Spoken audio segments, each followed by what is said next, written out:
Along the way, I had a fascinating reminder of the connections that have linked countries around the Indian Ocean for hundreds of years.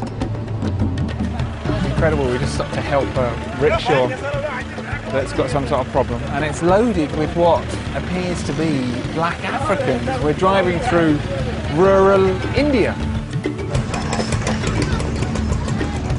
These are the Siddi people, the descendants of black Africans who live in communities close to the coast in this area and across India. Vikas and I went to meet a local leader. Vikas, meet Simon. Namaste. Simon, Mohammed. Namaste. Salam alaikum. Very nice to meet you, sir. Who are the Siddis? Who are the Siddi people? The Siddis are descended from Africans who came to India. The Muslim princes brought us here from Africa. We have been in Gujarat for 600 years.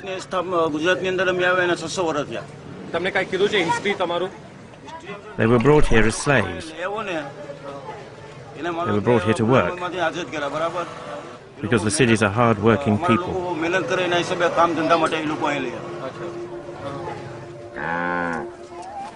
Hello ladies, namaste. African ladies wearing saris. The movement of Africans to India has been little studied, but over centuries the Siddis have found their own place in Indian society.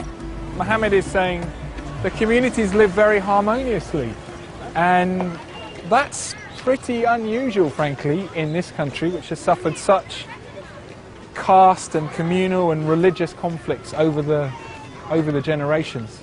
It's quite wonderful to hear him saying, no, we get along fine.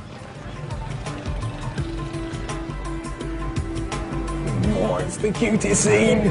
Mohammed took us to a local school, which was full of Siddi children.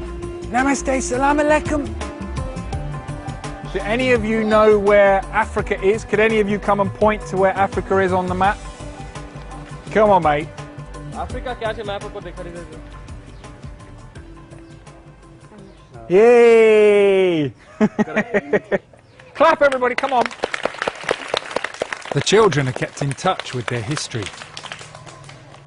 After they came here as slaves, they were soon recognized as being very hard-working. They were particularly good at working with wood. They were spread right across India, but because of their skills in carpentry, they were brought to Gujarat. They came to Gujarat in 1411, so before 1411, we don't know much.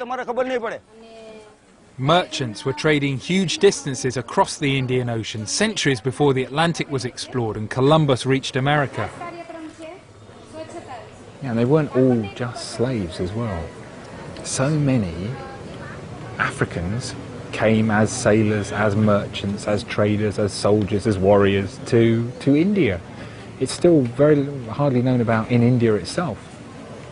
But this is all about people travelling across the Indian Ocean.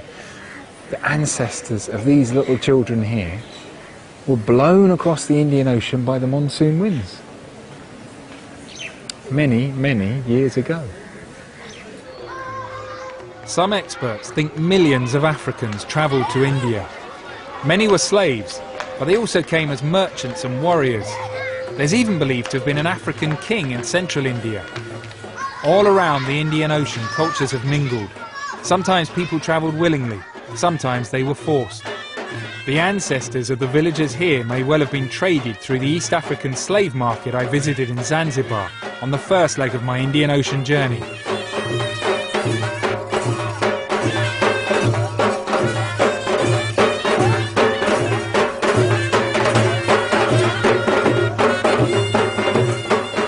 Centuries have passed since their ancestors arrived, but the Siddis still perform dances with African roots.